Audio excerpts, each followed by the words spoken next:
Welcome to the Slop Temple. We pray this video helps. In this video, I will explain how to set up a trading password on Kucoin. First, log into your Kucoin account using your credentials. Once logged in, find and click on your profile icon, usually in the top right corner.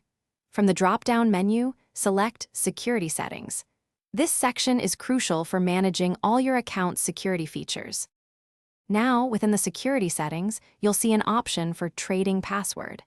Click on it to begin the setup. You will be prompted to create a 6-digit numerical password. This password is vital for all your trading activities, so choose one that is both memorable for you and difficult for others to guess.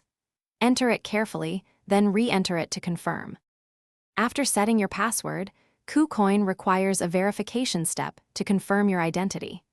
This typically involves sending a verification code to your registered email or through your two-factor authentication app.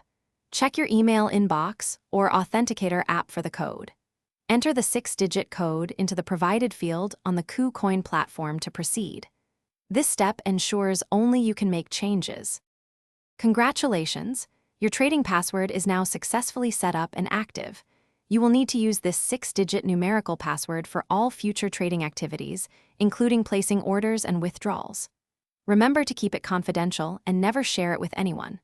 Also, for those looking for great deals, remember to check the description below for links to the Owala water bottle and other fantastic offers. Stay secure and happy trading. Thanks for watching. Consider subscribing if we helped you.